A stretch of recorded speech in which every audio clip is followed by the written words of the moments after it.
So I've been in the corporate world for more than 30 years. And really, my defining moment happened very early in my career at complete and utter failure. And I actually like to start with that because I think we see a lot of people talk about authenticity or self or Mhm. finding your why. And you just look at them and you think they know it all and they have these rich stories. But most of them, if you go deep, it is based on some kind of failure that they had Yeah. that changes their view and how they see the world. And so I do. I have a TED Talk about that, and I'm actually writing a book about that, so I'll do a little plug for my book, although it Yeah. has no title yet. Um, but I have spent, like I said, about 30 years in the corporate world, most of it as a management consultant, and what that means is that I work with large organizations and often the executive level to help people figure out what are the problems that need to be solved for a business. It might be something as simple as a reorganization or redefining the roles, or it might be helping to figure out what are the next products that they're going to sell and how would they go to market for that, and helping them look at that and find solutions. And what I found while I was doing that work is that the piece that I felt the most passionate about and really where my purpose lies Mm. was working with the people. And so Mm. helping people understand change, accept change, think about their own career, think about how they can help influence the people that work for them or their customers. And that definitely led me down this path of coaching.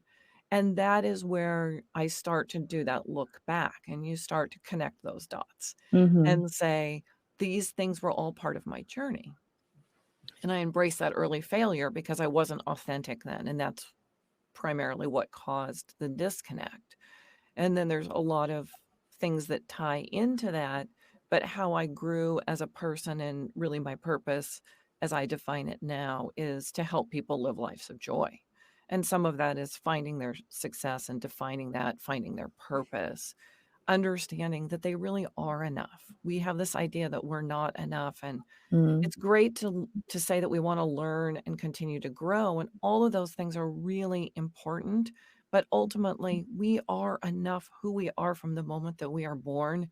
We are led to believe by other people's influences that we aren't enough or that we aren't okay the way that we are, and we are taught to be inauthentic, and that creates this disconnect internally and actually great sorrow for many of us. And so that's really why I'm on this journey and why I'm so excited to be here and to talk to everyone about authenticity and why it's so important. Um, I think we can all identify times why it's terrible to not be authentic when you see it in other people, but Mhm. it's so much harder to be honest and see it in ourselves, and Right. then to really be brave enough to take away that mask. So much like the graphic there, I really thought about what does it feel like to be authentic, and there are moments of great vulnerability where you have to say, it is more important that I like myself and that I stand up for my values than everybody else in the room like me.